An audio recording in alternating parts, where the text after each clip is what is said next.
মন্ত্রী সাহেব, এই প্লেনটিকে থামান, এই প্লেনটি ক্র্যাশ করে যাবে। আরে বাচ্চা, এসব তুই কি বলছিস? মন্ত্রী সাহেব, আমি ঠিক বলছি, এর একটা ইঞ্জিন খারাপ আছে। তাড়াতাড়ি চেক করো, এই বাচ্চাটাকে ঠিক বলছে। যদি শীঘ্রই এই প্লেনটিকে না থামানো হয় তবে সবাই মারা যাবে। ব্যাটা, যদি এমনটাই হয় তবে তুমি ঠিকই বলছো। যখন একটি ১১ বছরের আবর্জনা কুড়োনো ছেলে বিমানবন্দরে চিৎকার করে বড় বড় মন্ত্রী, ভিআইপি এবং ৩০০ জন যাত্রীর প্রাণ বাঁচানোর চেষ্টা করছিল, তখন কেউ তার কথা শোনেনি। কিন্তু যখন সত্য সামনে এলো, তখন পুরো দেশ অবাক হয়ে গিয়েছিল। এই ছেলেটি কে ছিল এবং সে কিভাবে জানতে পারল যে প্লেনে কোনো যান্ত্রিক গোলযোগ আছে? সকাল ৬টা বেজেছিল। রাজধানী ইন্টারন্যাশনাল বিমানবন্দরে বরাবরের মতোই ব্যস্ততা ছিল। টার্মিনাল ২ এর বাইরে হাজার হাজার মানুষের ভিড় ছিল। কেউ প্রিয়জনের সাথে দেখা করতে এসেছিল, কেউ বা বিদায় দিতে। কিন্তু আজকের দিনটি বিশেষ ছিল, কারণ ভারতের সবথেকে বড় এয়ারলাইন কোম্পানি ভারত এক্সপ্রেস এয়ারওয়েজের নতুন গরুর 350 আজ তার প্রথম আন্তর্জাতিক উড়ান ভরতে চলছিল। টার্মিনালের বাইরে বড় বড় পোস্টার লাগানো ছিল, ভারত এক্সপ্রেসের নতুন যুগে স্বাগতম, ভারতের সবথেকে আধুনিক এবং নিরাপদ বিমান। পোস্টারে ঝকঝকে সাদা আর নীল রঙের বিমান দেখা যাচ্ছিল। তার নিচে বড় অক্ষরে লেখা ছিল, নিরাপত্তা আমাদের অগ্রাধিকার, আপনার খুশি আমাদের লক্ষ্য।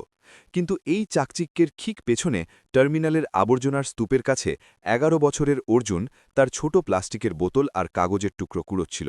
তার জামাকাপড় ছেঁড়া আর ময়লা ছিল, মুখে ধুলোর আস্তরণ জমেছিল, পায়ে ছিল পুরনো ছেঁড়া চোটটি যেগুলোর তলা প্রায় খুলেই গিয়েছিল। কিন্তু তার চোখে একটি আলাদা রকমের উজ্জ্বলতা ছিল। সে কেবল আবর্জনা কুড়োচ্ছিল না, বরং দূরে রানওয়েতে দাঁড়িয়ে থাকা বিমানগুলোকে খুব মনোযোগ দিয়ে দেখছিল। প্রতিবার যখন কোনো বিমান টেক অফ করত বা ল্যান্ড করত, অর্জুন নিজের কাজ থামিয়ে দিয়ে তার আওয়াজ শুনত। অর্জুনের কাছে একটি বিশেষ গুণ ছিল, সে বিমানের আওয়াজ শুনে বলে দিতে পারত যে ইঞ্জিনে কোনো সমস্যা আছে কিনা। এই ক্ষমতাটি সে তার বাবার কাছ থেকে পেয়েছিল। কিন্তু সে তখন জানত না যে তার বাবা কে। ৮ বছর আগের কথা। অর্জুন তখন মাত্র ৩ বছরের ছিল যখন সে তার বাবার সাথে এই বিমানবন্দরেই হারিয়ে গিয়েছিল। তার বাবা ক্যাপ্টেন বিকাশ মেহতা ভারত এক্সপ্রেস এয়ারওয়েজের চিফ পাইলট এবং ইঞ্জিনিয়ার ছিলেন।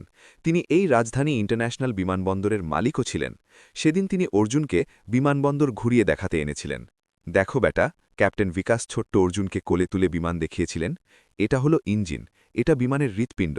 যখন এটা সঠিকভাবে কাজ করে তখন একটা বিশেষ আওয়াজ বের করে, ভুম। কিন্তু যদি এতে কোনো ত্রুটি থাকে তবে আওয়াজ বদলে যায়। তোমাকে খুব মন দিয়ে শুনতে হবে। পাপা, এটা এত বড় হয়ে কিভাবে ওড়ে? এর শক্তি এর ইঞ্জিনে থাকে বেটা। এই দেখো, বিকাশ ইঞ্জিনের অংশ দেখালেন। এখানে ফ্যান ব্লেড থাকে। যদি এখানে কোনো ছোট ফাটল দেখা যায় বা কোনো বোল্ট ঢিলে হয়ে যায় তবে পুরো ইঞ্জিন ফেল হতে পারে। আমাদের খুব সাবধান থাকতে হয়। সেদিন ভিড়ের মধ্যে অর্জুন তার বাবার থেকে বিচ্ছিন্ন হয়ে গিয়েছিল। অনেক খোঁজাখুঁজির পরেও তাকে পাওয়া যায়নি। ক্যাপ্টেন বিকাশের মন ভেঙে গিয়েছিল। তিনি রোজ অর্জুনকে খুঁজতেন। পুলিশে এফআইআর করেছিলেন, প্রাইভেট ডিটেকটিভ নিয়োগ করেছিলেন, খবরের কাগজে ছবি ছাপিয়েছিলেন। কিন্তু অর্জুন অলিগলিতে ঘুরতে ঘুরতে মহেশ নামের এক ভিক্ষুকের সাথে থাকতে শুরু করেছিল। বছর কেটে গেল, অর্জুন বড় হল, কিন্তু তার নিজের নামটুকুও মনে ছিল না। মহেশ একজন দয়ালু মানুষ ছিলেন। তিনি অর্জুনকে নিজের ছেলের মতো লালন পালন করতেন। অর্জুন তাকে দাদাজু বলে ডাকত। মহেশ তাকে রোজ এই বিমানবন্দরের বাইরে আবর্জনা কুড়োতে নিয়ে আসতেন। সে শুধু এটুকুই জানত যে তার বিমান খুব ভালো লাগে এবং সে তাদের আওয়াজ বুঝতে পারে। যখনই কোনো বিমান উড়ত বা নামত, অর্জুন খুশিতে তালি বাজাত। মহেশের কাছে এটা অদ্ভুত লাগত যে এই বাচ্চাটা বিমান সম্পর্কে এত কিছু জানল কিভাবে। মাঝে মাঝে অর্জুন বলত, দাদাজু, ওই প্লেনটার ইঞ্জিন ভালো লাগছে না, আওয়াজটা অন্যরকম আসছে। আর প্রায়ই সে সঠিক হতো। কিছুদিন পরেই সেই বিমানের মেরামতির খবর আসত। আজ সকালে অর্জুন রানওয়ের পাশে আবর্জনা কুড়োচ্ছিল যখন তার নজর সেই ঝকঝকে নতুন গরুর ৩৫০-এর ওপর পড়ল। বিমানটি খুব সুন্দর ছিল। দোতলা বিশালকায় এই বিমানে ৩৫০ জন যাত্রী বসতে পারতেন। এর ইঞ্জিনগুলো ছিল অনেক বড় এবং শক্তিশালী, কিন্তু যেমনই সে মনোযোগ দিয়ে শুনল, তার মুখের রং বদলে গেল। ইঞ্জিনের আওয়াজ স্বাভাবিক ছিল না, এটা ভূমের বদলে ক্র্যাক ক্র্যাক আওয়াজ করছিল। অর্জুনের হৃৎপিণ্ড দ্রুত ধুকপুক করতে লাগল। তার বাবার সেই কথা মনে পড়ে গেল, যা তার অবচেতন মনে কোথাও লুকিয়েছিল। এই আওয়াজ বিপদের সংকেত ছিল। সে দেখল যে ইঞ্জিনের ফ্যান ব্লেডের কাছে এক অদ্ভুত কম্পন হচ্ছে। সে খালি চোখেই দেখতে পাচ্ছিল যে ইঞ্জিন কাভারে একটি ছোট ফাটল দেখা দিয়েছে। এই ফাটলটি ছোট মনে হচ্ছিল, কিন্তু অর্জুন জানত যে ৩৫,০০০ ফুট উচ্চতায় এই ছোট ফাটলটি ভয়ানক দুর্ঘটনার কারণ হয়ে দাঁড়াতে পারে। অর্জুন দৌড়ে রানওয়ের রেলিংয়ের কাছে গেল। সেখানে রাম সিং নামের একজন সিকিউরিটি গার্ড দাঁড়িয়েছিল। আঙ্কেল আঙ্কেল ওই প্লেনটায় সমস্যা আছে, ওটাকে উড়তে দেবেন না। গার্ড অর্জুনকে ধাক্কা দিয়ে সরিয়ে দিল। পালা এখান থেকে, নোংরা ছেলে, এখানে তোর কাজ নেই। আবর্জনা কুড়োতে এসেছিস তো চুপচাপ নিজের কাজ কর। কিন্তু আঙ্কেল, আমি সত্যি বলছি, ইঞ্জিনের আওয়াজ ঠিক নেই, ওতে ফাটল আছে, আমি দেখেছি। রাম সিং হাসল। তুই ইঞ্জিনের ব্যাপারে কি বুঝিস? এখানে বড় বড় ইঞ্জিনিয়ার আছে, শত শত কোটির বিমান এটা। তুই ১১ বছরের একটা বাচ্চা, তাদের শেখাবি? চল ভাগ, না হলে পুলিশ ডাকব। অর্জুনের চোখে জল এসে গেল। আঙ্কেল প্লিজ, আপনারা একবার চেক তো করে নিন। আমি মিথ্যে বলছি না, ওতে অনেক লোক বসবে, সবাই মারা যাবে। কিন্তু রাম সিং তার কথা শুনল না। সে নিজের মোবাইলে গেম খেলতে লাগল। অর্জুন হার মানার পাত্র ছিল না। সে জানত যে এই বিমানে কোনো গোলমাল আছে। সে দৌড়ে প্রধান টার্মিনালের দিকে গেল। পথে তার দেখা হলো সুনীল নামে এক সাফাই কর্মীর সাথে, যে তাকে চিনত। অর্জুন বেটা, এত তাড়াহুড়ো করে কোথায় যাচ্ছ? সুনীল আঙ্কেল, ওই গরুর ৩৫০ বিমানটায় সমস্যা আছে, আমাকে কাউকে জানাতে হবে। সুনীল অর্জুনের হাত ধরল। বেটা, তুই ভুল জায়গায় যাচ্ছিস। আজ খুব বড় বড় লোক এসেছে, মন্ত্রীজিও আসতে চলেছেন। তুই সেখানে যেতে পারবি না, সিকিউরিটি তোকে দেখলেই ধরে ফেলবে। তাহলে আমি কি করব আঙ্কেল? আমি সত্যি বলছি, প্লেনের ইঞ্জিনে সমস্যা আছে। সুনীল ভাবল যে বাচ্চাটা বোধহয় খুব বেশি কল্পনা করছে, কিন্তু অর্জুনের চোখে যে ভয় আর সততা ছিল তা সে দেখতে পেল। ঠিক আছে বেটা, আমি তোকে চিফ ইঞ্জিনিয়ার সুরেশ কুমারজির কাছে নিয়ে যাচ্ছি, কিন্তু সেখানে চুপচাপ থাকবি। টার্মিনালে আজ বিশেষ ব্যস্ততা ছিল। সংবাদ মাধ্যম, ক্যামেরাম্যান এবং বড় বড় আধিকারিকরা উপস্থিত ছিলেন, কারণ আজ সিভিল এভিয়েশন মন্ত্রী রাজেশ কুমার সিং এই প্রথম উড়ানের উদ্বোধন করতে আসছিলেন। সাথে আরও ১৫ জন ভিআইপি এই ফ্লাইটে সফর করার কথা ছিল, যাদের মধ্যে ৩ রাজ্যের মুখ্যমন্ত্রী, ২ কেন্দ্রীয় মন্ত্রী, কয়েকজন শিল্পপতি এবং বলিউডের ৩ বড় তারকা সামিল ছিলেন। এই ফ্লাইট দিল্লি থেকে মুম্বাই হয়ে দুবাই যাওয়ার কথা ছিল। ভারত এক্সপ্রেস এয়ারওয়েজের সিইও অমিত গুপ্তা মিডিয়াকে সাক্ষাৎকার দিচ্ছিলেন। এটি ভারতীয় বিমান চলাচলের এক ঐতিহাসিক দিন। আমাদের নতুন গরুড় ৩৫০ বিশ্বের অন্যতম নিরাপদ বিমান। এর প্রতিটি পরীক্ষা সম্পন্ন হয়েছে। এটি মেড ইন ইন্ডিয়ার এক শ্রেষ্ঠ উদাহরণ। ক্যামেরার ফ্ল্যাশ জ্বলছিল। রিপোর্টাররা প্রশ্ন করছিলেন, স্যার, এই বিমানের বিশেষত্ব কি? দেখুন, এই বিমানটি পুরোপুরি ভারতীয় প্রযুক্তিতে তৈরি। এর ইঞ্জিনে আধুনিক টেকনোলজি আছে। এটি ৯০০ কিমি প্রতি ঘণ্টা বেগে উড়তে পারে। সবথেকে বড় কথা, এতে এআই ভিত্তিক সেফটি সিস্টেম লাগানো আছে, যা প্রতি সেকেন্ডে বিমানের পরীক্ষা করতে থাকে।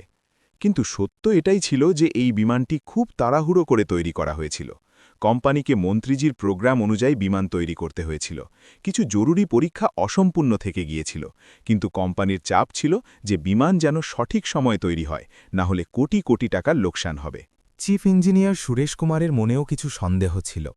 সে গত ২৫ বছর ধরে এই এভিয়েশন ইন্ডাস্ট্রিতে কাজ করছিল। তার অভিজ্ঞতা বলছিল যে কিছু একটা গোলমাল আছে।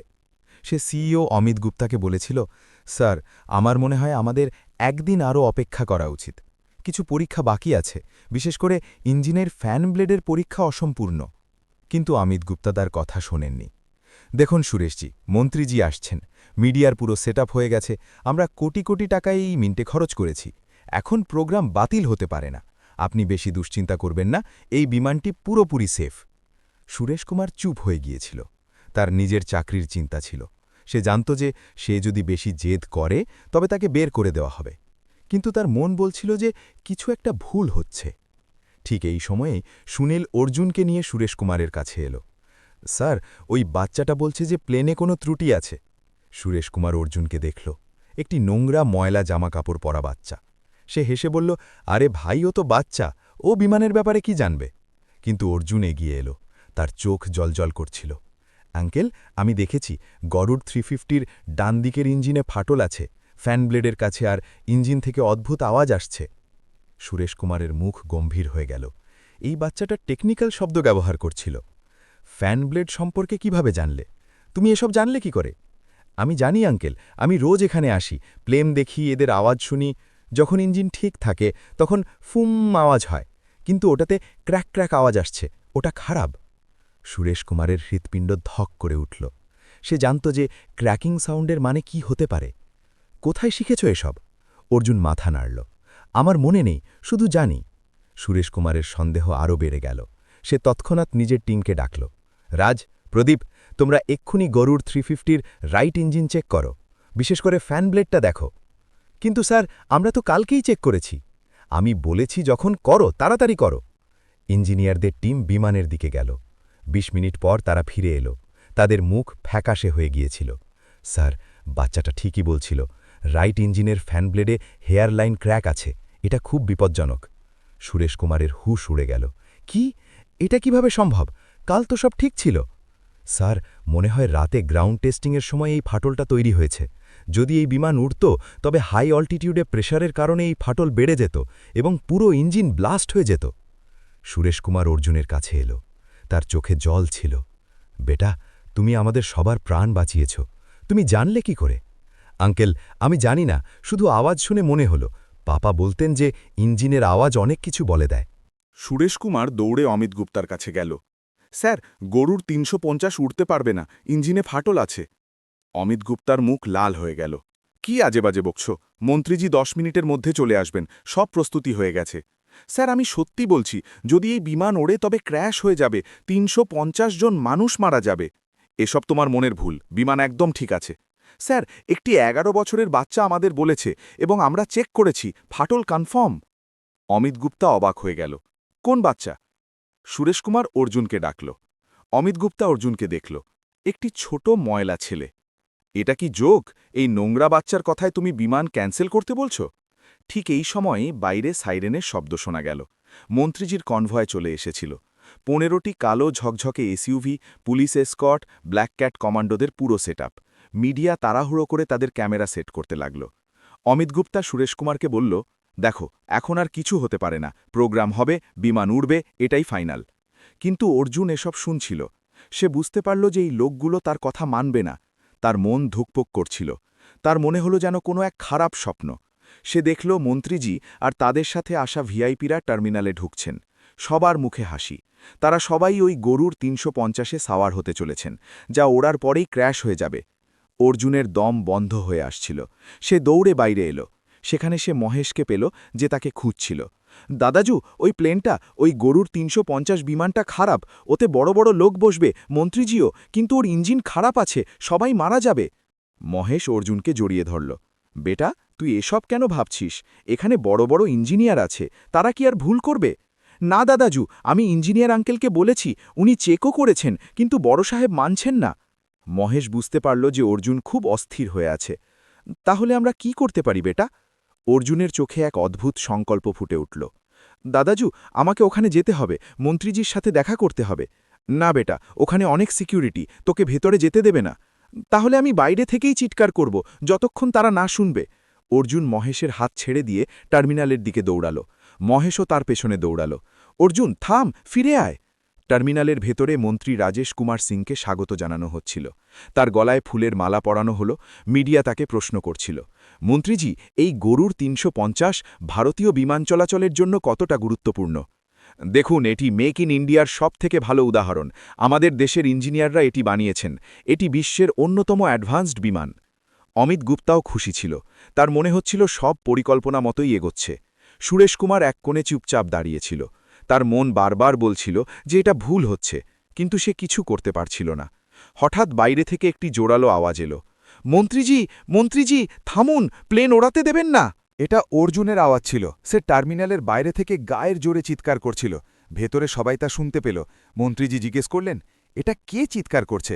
সিকিউরিটি চিফ রেডিওতে জিজ্ঞেস করে জানালো, কোনো বাচ্চা স্যার, হ্যান্ডেল করছি।